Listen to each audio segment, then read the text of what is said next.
வணக்கம். நான் இளவரசி பேசுகிறேன். இன்னைக்கு நான் என்ன பண்ண போகிறோம் அப்படின்னா ரொம்ப ஹெல்த்தியான சூப்பரான ஒரு பிரேக்ஃபாஸ்ட்டுக்கு டக்குன்னு செய்யக்கூடிய கஞ்சி தான் நம்ம செய்ய போகிறோம். ரொம்ப ரொம்ப டேஸ்ட்டாக இருக்கும், ரொம்ப ஹெல்த்தியாக இருக்கும்.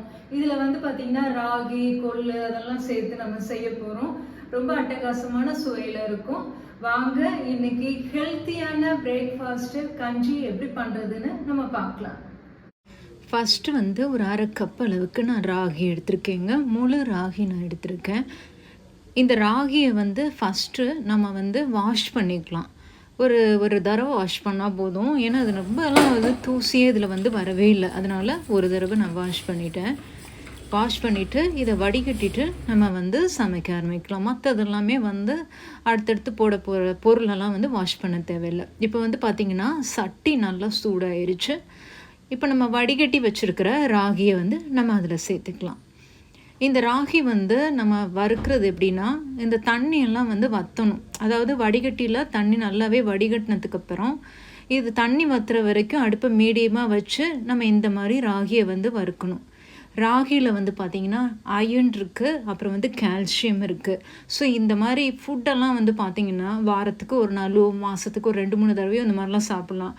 அது மட்டும் இல்லாமல் மார்னிங் கொஞ்சம் லைட்டான பிரேக்ஃபாஸ்ட்டாக எடுத்துக்கணும் அப்படின்னு நீங்கள் நினச்சிங்கன்னா கண்டிப்பாக அந்த கஞ்சி செஞ்சு பாருங்கள். ரொம்ப ரொம்ப டேஸ்ட்டாக இருக்கும். இப்போ ராகி வறுபட்டுருச்சு, அதனால எடுத்துட்டேன். கரண்டியில் ஒட்டாமல் வந்துச்சுனாலே நல்லா வறுபட்டுருச்சுன்னு அர்த்தம். அப்புறம் வாசனையும் வரணும். இப்போ நான் சிகப்பரிசி நான் சேர்த்துருக்கேன். அதுவும் ஒரு அரை கப்பு தான் சேர்த்துருக்கேன்.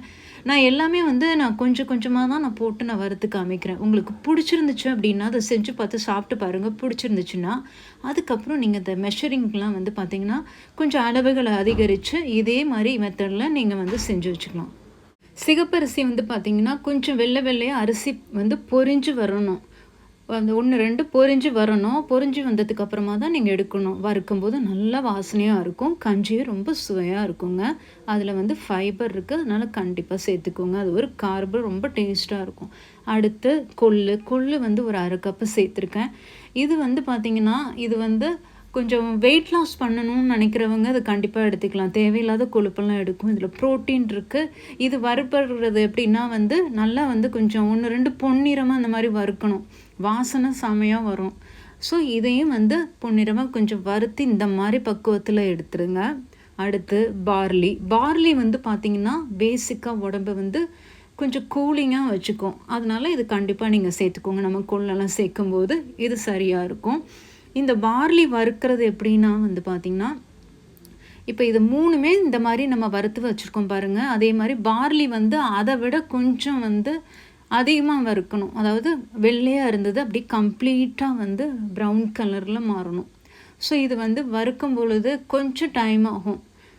இந்த மாதிரி 1-2 கொஞ்சம் பிளாக்காக இருந்தாலும் பரவாயில்லன்னா ரொம்ப டேஸ்ட்டாக இருக்கும். நல்லா வறுத்தா தான் டேஸ்ட்டாகவே இருக்கும். ஸோ அடுப்பை சிம்மாகவும் மீடியமாகவும் வச்சு நல்லா வறுத்துட்டு அடுப்பை ஆஃப் பண்ணிவிடுங்க. ஆஃப் பண்ணிவிட்டு இப்போ 1 டேபிள் ஸ்பூன் அளவுக்கு நான் சீரகம் சேர்த்துருக்கேன். அடுப்பை ஆஃப் பண்ணிவிட்டு தான் சேர்த்துருக்கேன். அப்புறம் மிளகு பார்த்திங்கன்னா ஒரு 10 மிளகு சேர்த்துக்கோங்க. 8-10 போதும். ரொம்ப அதிகமாக சேர்த்தோன்னா காரம் ஓவராக இருக்கும். அதனால் கொஞ்சம் மீதமாக சேர்த்துக்கோங்க. இதெல்லாம் சேர்த்துட்டு இதெல்லாமே அந்த சூட்லேயே அது நல்லா பொரிஞ்சு வந்துருச்சு. இப்போ அதையும் எடுத்து நம்ம பிளேட்டில் மாற்றிக்கலாம். இப்போ பிளேட்டில் எல்லாமே வறுத்து வச்சுட்டேங்க. இப்போ எல்லாமே கொஞ்சம் ஆறட்டும். ஆறணுன்னே நான் பொடி பண்ணிவிட்டு நான் உங்களுக்கு காமிக்கிறேங்க. இப்போ பார்த்தீங்க அப்படின்னா நான் நல்லா பொடி பண்ணிட்டேன். இந்த மாதிரி பவுடர் ஆக்கிட்டு ரெடியாக வச்சுக்கோங்க. இது நாளே நீங்கள் ஈவினிங் ப்ரிப்பேர் பண்ணிட்டீங்க அப்படின்னா மார்னிங் சூப்பராக ஈஸியாக நீங்கள் குயிக்காக அதை பண்ணிடலாம். இது சூப்பரான ஒரு ஹெல்த்தியான பிரேக்ஃபாஸ்ட்டுங்க. இது எப்படி பண்ணுறதுன்னு நான் உங்களுக்கு காமிக்கிறேன். இது ஒரு கிளாஸுக்கு 1 டேபிள் ஸ்பூன் அளவுக்கு நல்லா ஃபுல்லாகவே எடுத்து போடலாம். வாங்க இப்போ நம்ம இந்த கஞ்சி எப்படி பண்ணுறதுன்னு நம்ம பார்க்கலாம். இப்போ பார்த்திங்கன்னா அடுப்பு ஆன் பண்ணிவிட்டேன். சட்டி நல்லா ஹீட் ஆயிடுச்சு. இப்போ நம்ம தண்ணி சேர்த்துக்க போகிறோம். தண்ணி பார்த்திங்கன்னா ஒரு 2-3 கிளாஸ் சேர்த்துக்கலாம். நம்ம எந்த அளவுக்கு நம்ம சேர்க்குறோமோ அந்த அளவுக்கு தான் கஞ்சி வரும். ஸோ அதனால் நம்ம ஒரு 3 கிளாஸ் சேர்த்துக்கலாம். 3 கிளாஸ் சேர்த்துட்டு அது நம்ம அந்த பவுடரை பார்த்திங்கன்னா இப்போவே நம்ம அதை நம்ம சேர்த்துக்கலாம். இப்போ தண்ணி சேர்த்தாச்சு. அடுப்பு ஃபுல்லாக ஹை ஃப்ளேமில் தான் வச்சுருக்கேன். இப்போ நம்ம பவுட்ரு நம்ம ஒரு 3 டேபிள் ஸ்பூன் அளவுக்கு நம்ம ஃபுல்லாகவே வந்து சேர்த்துக்கலாம். இப்போது நான் 3 டேபிள் ஸ்பூன் சேர்த்துட்டேன். இது அப்படியே வந்து டக்குன்னு கரண்டியை வச்சு நம்ம கலந்து விட்டுற வேண்டியதுதான். இது நமக்கு தேவைப்பட்டுச்சு அப்படின்னா நம்ம சேர்த்துக்கலாம். நார்மலாகவே வந்து இதை நல்லா வந்து அப்படியே கரண்டியை வச்சுட்டு கட்டிகள் இல்லாமல் இதை அப்படியே நீங்கள் வந்து கிளறி விட்டிங்கன்னா டக்குன்னு சரியாக வந்துடும். இப்போ நல்லா வந்து கிளறிட்டேன். இப்போ வந்து அடுப்பு என்ன பண்ண போகிறேன்னா கொஞ்சம் மீடியமாக வச்சுக்க போகிறேன். இப்போ உங்களுக்கு கிளறும் போதே உங்களுக்கு தெரியுது. பார்த்தீங்கன்னா அது கரெக்டாக தான் இருக்குது. நமக்கு தேவைப்பட்டால் 1 டேபிள் ஸ்பூன் போட்டுக்கலாம். ஆனால் நான் எதுவும் சேர்த்துக்கல. 3 டேபிள் ஸ்பூன் தான் போட்டிருக்கேன். ஒரு கிளாஸுக்கு 1ங்கிற பக்குவத்தில் போட்டிருக்கேன். அடுப்பை மீடியமாக வச்சுருக்கேன். இது பாருங்கள் கொதிக்குது. இப்போ பாருங்கள் அது அப்படியே கிளறணும், அடிக்கடி கிளறிக்கிட்டே இருக்கணும். கிளறணும்னா இந்த மாதிரி பக்குவத்தில் அப்படியே சூப்பராக கஞ்சி மாதிரி நல்லா டேஸ்ட்டாக வந்துடும்.